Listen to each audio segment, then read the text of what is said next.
नमस्कार, मैं जितेंद्र चतुर्वेदी। मतांतर में आप लोगों का स्वागत है। जैसे मैं आपका आज अभिनंदन और वंदन और स्वागत कर रहा हूं, कुछ उसी तरह के वंदन और अभिनंदन और स्वागत की दरकार राहुल गांधी को भी थी, जब वो एक, आप ये समझिए कि एक बच्ची जिसके साथ जो हुआ, हम उस पर वो चर्चा का विषय है भी नहीं और ना वो राजनीति का विषय है, लेकिन फिर भी उत्साही राहुल गांधी वहां पहुंच गए। और जाना भी चाहिए, आप राजनेता हैं, आप जाइए, जाने में कोई हर्ज नहीं है। आप जाइए, उनका दुख दर्द बांटिए, लेकिन फिर वो जब सेलेक्टिव हो जाते हैं कि आप वहां जाएंगे, आप हाथरस जाएंगे लेकिन राजस्थान नहीं जाएंगे, जबकि जो डाटा है, जो आंकड़े हैं, वो राजस्थान के भी बहुत बेहतर नहीं है। लेकिन हम जब ये कहते हैं कि हम इस मसले पर राजनीति नहीं करेंगे, तो हम उधर नहीं जाएंगे। हम आएंगे उस बात पर जिस बात के कारण राहुल गांधी पर बड़ी कार्रवाई हुई। अब वो बात क्या है? तो बात आपको पता होगी कि दरअसल ये जो दिल्ली में उस बच्ची के साथ लोगों ने हैवानियत की, वो नितांत गलत है। लेकिन उससे भी ज्यादा गलत यह है कि आप वहां जाते हैं, उनको ढढ़ास बंधाते हैं और साथ में उनकी तस्वीर साझा कर देते हैं। यह अधिकार आपको किसने दिया? यह अधिकार दरअसल ना कानून देता है और ना कोई जिम्मेदार राजनेता ऐसा करेगा, लेकिन इनको करना था और इसलिए करना था क्योंकि ये संभवतः बताना चाहते थे कि देखिए साहब, हम गए और मिलकर आए। फिर हम उसको जाति के मसले में नहीं लेकर जाएंगे कि क्या जातिगत मसला था जिसकी वजह से इन्होंने ये किया।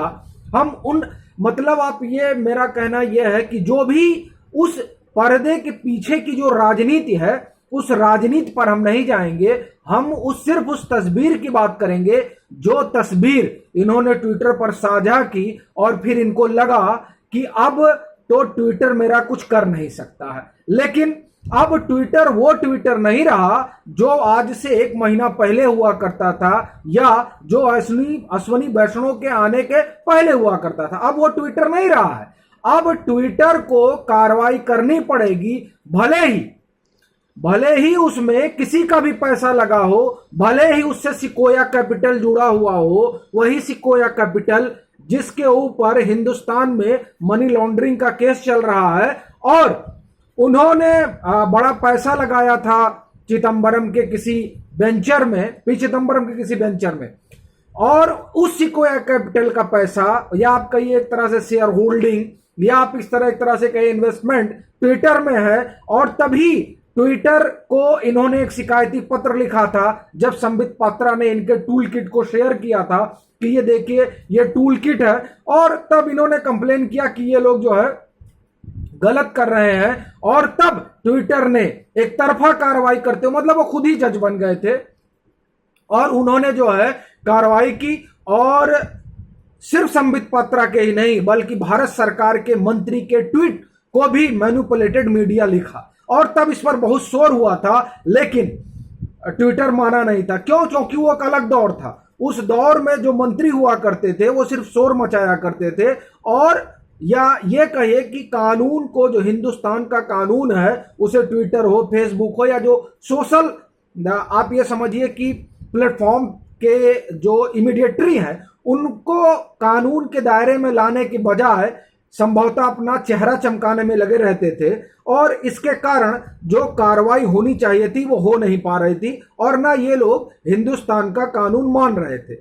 अंततः इन लोगों ने कानून माना, और ये बहुत बड़ी बात है कि उस कानून को मानने के कारण ही जो तस्वीर उन्होंने साझा की उस पीड़िता के माँ बाप की अपने साथ, जिस तरह, अगर आपने वो तस्वीर देखी हो तो उन्होंने बाकायदे सार्वजनिक किया उसको कि वो किस तरह से उसको ढढ़ास बंधा रहे हैं, और ये सीधे सीधे जो है नियम कानून का उल्लंघन है। और इसी उल्लंघन के कारण राष्ट्रीय बाल अधिकार संरक्षण आयोग ने ट्विटर इंडिया को नोटिस जारी किया और कहा कि कांग्रेस के वरिष्ठ नेता राहुल गांधी के खिलाफ कार्रवाई की जाए, जिसके बाद ट्विटर ने उनके विवादित ट्वीट को हटा लिया। विवादित ट्वीट मतलब वो जिसमें उन्होंने तस्वीर साझा की थी। ये बहुत बड़ी बात है, और उस लिहाज से भी, चूंकि मैं ये कहूंगा कि कांग्रेस को लगता था कि हम जो भी करें, आप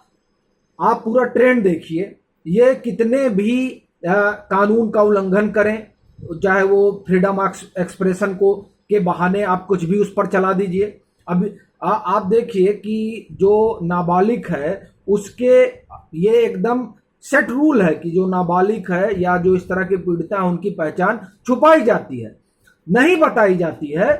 लेकिन ये तस्वीरें साझा कर दी गई और उन तस्वीरों पर यह बहुत बढ़िया हुआ कि राष्ट्रीय बाल संरक्षण आयोग ने जो है नोटिस भेजा ट्विटर इंडिया को, और उसके बाद में ये कार्रवाई हुई। देखिए, ये जो कानून कहता है वो है कि, कानून कहता है कि अधिनियम 23, आर्टिकल 23 किशोर न्याय अधिनियम की धारा 74 आईपीसी 228 मतलब 228 ए का उल्लंघन करने के लिए दिल्ली पुलिस में उनके खिलाफ शिकायत दर्ज कराई गई थी। अब देखिए, इसमें दिल्ली पुलिस भी है। अब अभी हमने आपको जैसे कल ही बताया था कि अब दिल्ली पुलिस आने का मतलब कौन आ गया? दिल्ली पुलिस आने का मतलब यह है कि वहां के पुलिस कमिश्नर भी आ गए। और आपको पता होगा कि अभी तक दिल्ली के पुलिस कमिश्नर पर वो उन लोगों ने पीआईएल नहीं डाला था जो लोग पहले से डालते रहे। इस पर हमने कल एक वीडियो किया था। लेकिन जो अब ये कंप्लेन गई और इस कंप्लेन के बाद जिस तरह से ट्विटर इंडिया ने एक्शन लिया, वहां तो राष्ट्रीय बाल अधिकार संरक्षण आयोग ने कहा था कि आप ये गलत कर रहे हैं, तो ट्विटर इंडिया ने इनका ट्वीट हटा दिया। अब उसके बाद से एक जो शिकायत हुई है, ये पूरा जो मामला है और जिस तरीके से उन्होंने पहचान उजागर की, पहचान उजागर करना एक बड़ा अपराध है, तो उसके लिए भी दिल्ली पुलिस में शिकायत हुई है। तो अब देखिए दिल्ली पुलिस क्या करती है। और दरअसल दिल्ली पुलिस की कार्रवाई से लोग डरे हुए हैं, क्योंकि अभी जो दिल्ली पुलिस के कमिश्नर हैं वो दरअसल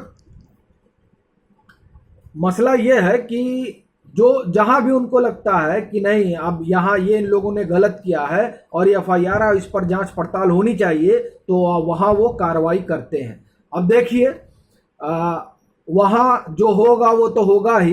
वैसे एक चीज स्पष्ट है कि उस शिकायत से डरे लोगों के समूह ने एक बार फिर से राकेश अस्थाना के खिलाफ मुहिम छेड़ दी है। बहरहाल इस तरह की मुहिम चलती रहती है। लेकिन ट्विटर इंडिया ने राहुल गांधी का ट्वीट हटाकर एक बड़ा काम किया है और एक तरीके से वो बड़ी कार्रवाई है, क्योंकि वो जिस परिवार से ताल्लुक रखते हैं उस परिवार का एक मसला, दूसरा जिस तरह से ट्विटर अभी तक ट्विटर को जिस तरह से फॉर ग्रांटेड कम से कम कांग्रेस ले रही थी, वो इस कार्रवाई से ये भी अब उनके अंदर उन पर संदेश चला गया कि साहब सब कुछ फॉर ग्रांटेड नहीं है। अगर आप कानून का उल्लंघन करेंगे तो कानून आपके ऊपर कार्रवाई करेगी, आप कानून से ऊपर नहीं है। आशा करते हैं कि जो शिकायत हुई है दिल्ली पुलिस में उस पर भी कुछ एक्शन होगा। फिर हम लोग मिलते हैं एक नए मसले के साथ, तब तक के लिए राम राम।